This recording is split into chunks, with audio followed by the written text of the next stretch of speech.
نبدأ مع بعض بقى بفاهيتا المشروم. حبيت ابتدي معاكم بسندوتشات الفاهيتا المشروم لان كتير مننا بينساها رغم ان الاولاد بتاكلها.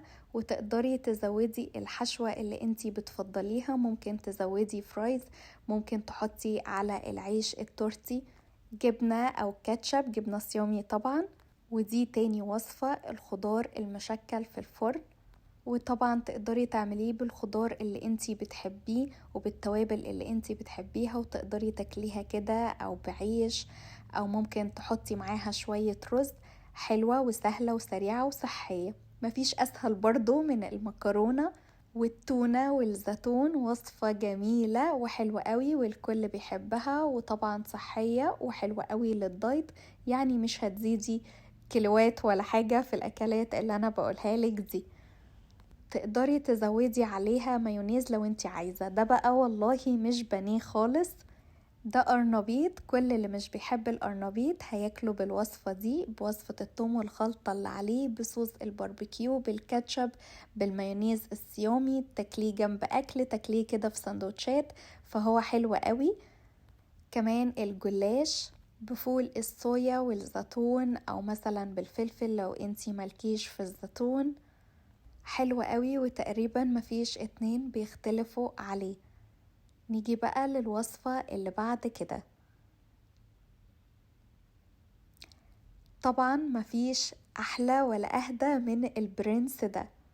طبق كده برنس في حاله، نابت يا جماعة، نابت بقى مع العيش اللي احنا بنحمصه في الفرن، اللي هو بيكون مع الكشري اصلا، مع بطاطس، مع اي حاجة لوحده كده، وجبة بروتين محترمة. فجميل اعمليه، وخصوصا لو عندك عيال. نيجي للي بعد كده، المكرونة بالشريمب. جميلة وطبعا كتير مننا بيحبها، وبرضو الأولاد بيحبوها. وكل الوصفات دي تقريبا يعني ما تاخدش منك أكتر من 10 دقايق واقفة في المطبخ، وده بقى مش هياخد منك ولا 3 دقايق حتى. ساندويتش البرجر الصيامي أو التشيكن الصيامي جميل وحلو. وبرضو لو انتي بتروحي شغل، أو لو في طفل بيطلع بره كتير بيروح اسكول أو حاجة، فهو مناسب جدا. وكمان بيبقى تغيير.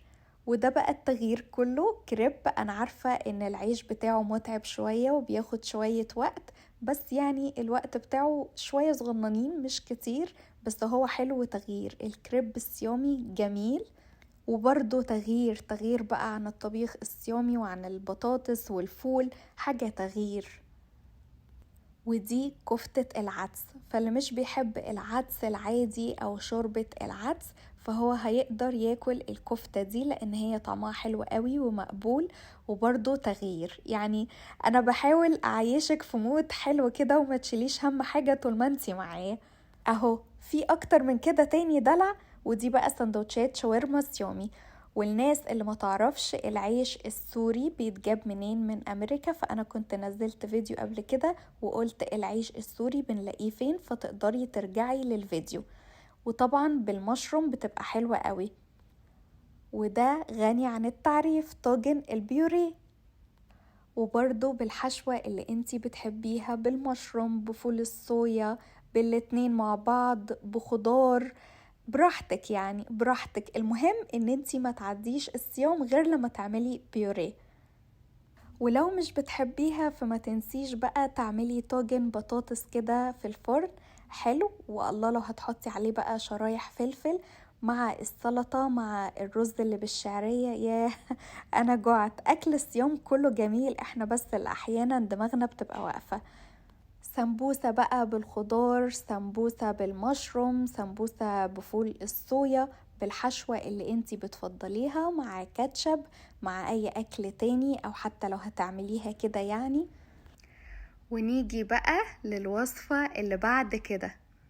لازم بقى نحط ايه؟ وصفة دسمة كده في النص، وده الكشري المصري الجميل بتاعنا، بالدقة بقى والبصل بتاعه. يعني انا جعت وريحته بقت في مناخيري دلوقتي.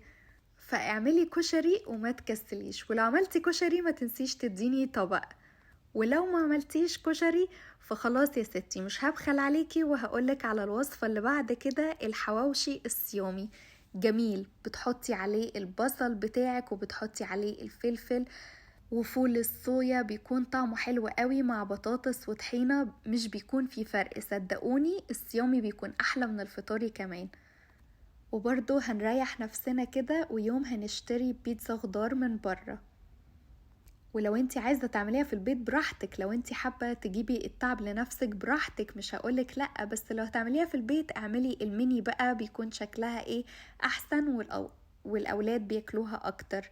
نيجي للي بعده، الشعار الرسمي للصيام، المكرونة بصلصة والفرايز والكاتشب او المايونيز الصيامي. والمكرونة بأنواعها بتكون الوصفات المفضلة بالنسبة لي لأني بحبها. يلا بقى نروح للكالسيوم كله، ونعمل وجبة كده سمك برز بسلطة بطحينة، ونقعد ناكل والله الله الله لو هو رز صيادية. يعني أنا فعلا جعت يا ريتني ما عملت الفيديو ده. وهكمل معاكم بالطبق الرئيسي اللي بيتعمل جنب أي أكل في الصيام، البتنجان المخلل يا جماعة. البتنجان القمر المخلل يا جماعة، الأستاذ البتنجان ده بقى ما يقطعش من التلاجة عندك. سمعاني ولا أقول تاني؟ نيجي بقى لسلطة التونة، حلوة وجميلة، تقدري تحطي عليها التوابل اللي انتي بتحبيها. في ناس بتزود بابريكا، وفي ناس بتحط مايونيز صيامي، فانتي براحتك، بس ما تنسيش تاكلي وجبة سلطة التونة. نبوظ بقى الدايت اللي احنا عملناه بوجبة كده طبيخ عادي مصري أصيل، بسلة وجزر ورز، ولو في كده شوية فول صويا متبقيين منك من أي وصفة فما ترميهمش، زوقي بيهم الطبق أو ممكن تاكليهم يعني عادي. أهو كله برضو ايه بيسند في الصيام.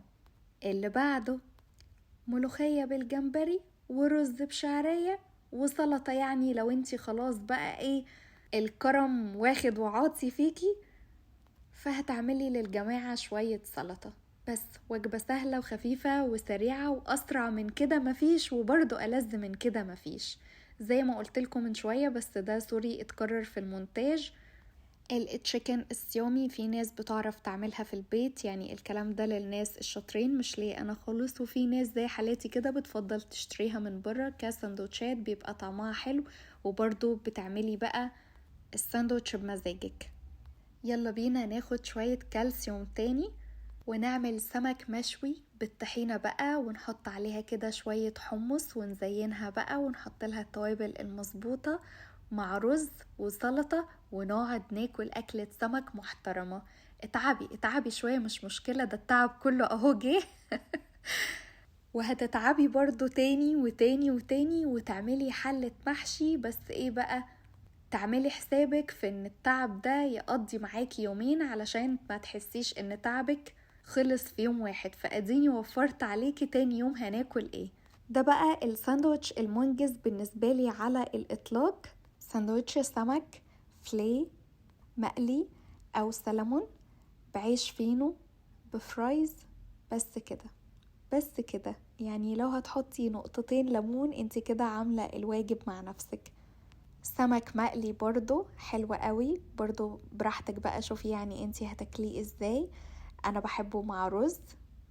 وكده خلاص الفيديو بتاعي خلص، يا رب يكون عجبكم واستفدتوا منه. ولو عجبك الفيديو ما تنسيش اللايك والشير والسبسكرايب علشان